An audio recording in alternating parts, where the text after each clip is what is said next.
All right, guys, welcome to this page of the notes. What we're going to do is go ahead and graph one of these exponential growth models or growth functions. And the reason I know it's a growth function is because I take a look at the function that I've been given, y equals 3 to the x, and what I recognize is my b is 3, and 3 is a number greater than 1. And remember, as long as b is bigger than 1, it's going to be a growth model. So I know right away my function is going to be increasing from left to right, and I know without doing anything else, right, I know that there aren't any transformations because we haven't talked about them yet, so it's going to go through the point 0, 1. I know those two things right away. Horizontal asymptote is going to be the x-axis. It'll increase from left to right, and I'm going to go through the point 0, 1.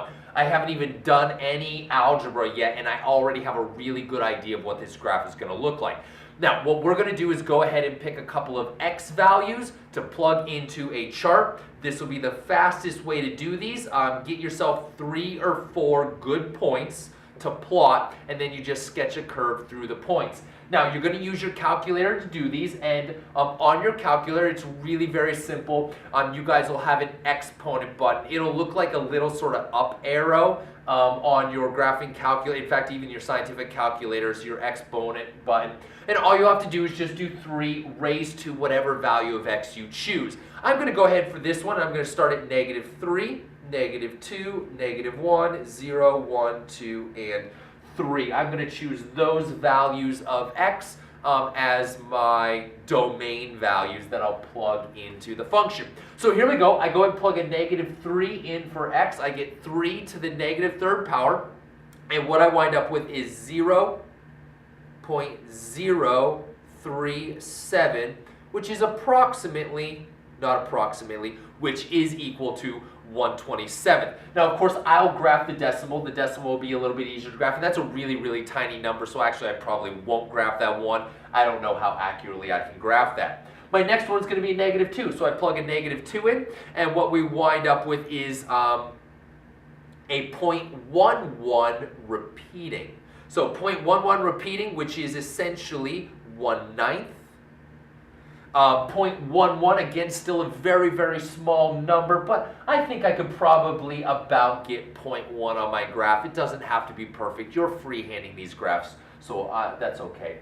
I plug in a -1. 3 to the -1 is going to be 0.33 repeating, which is the fraction 1/3. Again, I'm just giving you the fractions, just if you like fractions better. I generally do like fractions better, except when it comes to graphing, decimals are a little bit easier to graph when it comes to graphing. So anyway, there's a couple of points. I'll probably ignore that one because that's going to be really tricky, but those two I think I can graph pretty reasonably here on the coordinate plane that I've got. Let's keep going.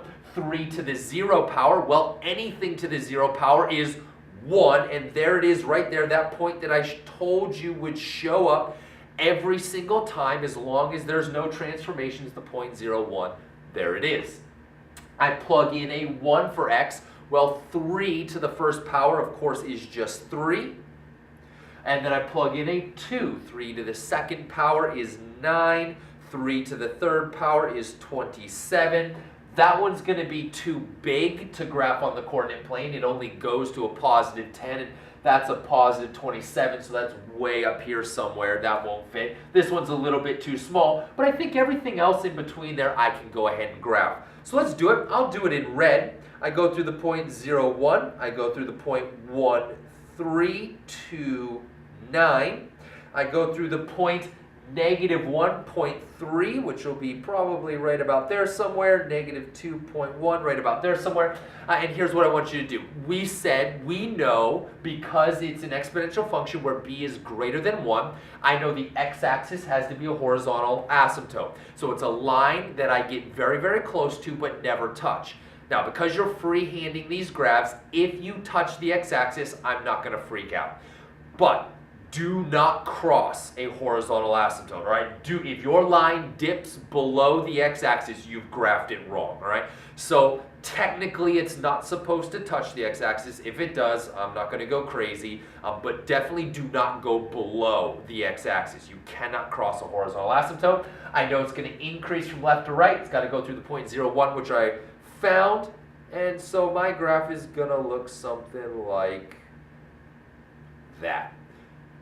Again, as always for me, go ahead and put arrows on both ends of that graph so that I know you know that graph just keeps going. It's just I ran out of spots that fit on my graph. And also, please make sure that you extend your line all the way through the coordinate plane that I've given you. Don't kind of start here and just go through the points you've got. You know that this should extend the entire way through the coordinate plane, right? It keeps going.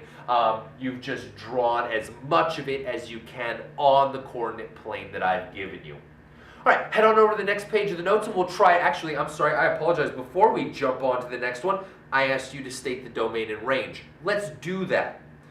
Real quick, the domain is going to be all possible x values.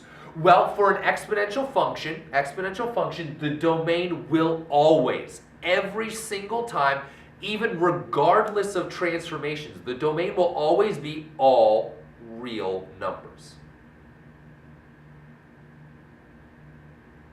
Always, it's going to be all real numbers for the domain. I can plug in any value of x that I want to, any domain value, I'm going to get back a range value. So all of them will work.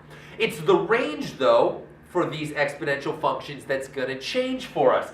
And it depends on my horizontal asymptote. In this case, please notice that my graph is only positive values of y, but it does not include y equals 0. The x-axis is a horizontal asymptote. It's a line that I approach but never actually touch. So for my range, it's going to be all values of y greater than 0. All right? I can't actually put 0 into this function.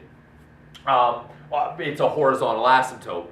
When y is equal to 0, it's the x-axis, which is a horizontal asymptote for me. It's a line that my graph approaches but never touches. So my range is only going to be values of y that are greater than 0. Please do not use greater than or equal to, because that would imply that 0 would work here, and it doesn't. That x-axis is a horizontal asymptote. So domain, always all real numbers. The range will depend on where your horizontal asymptote is, and we'll see a couple of examples in the next few problems where we graph. So head on over to the next page of the notes, and I'll meet you guys there.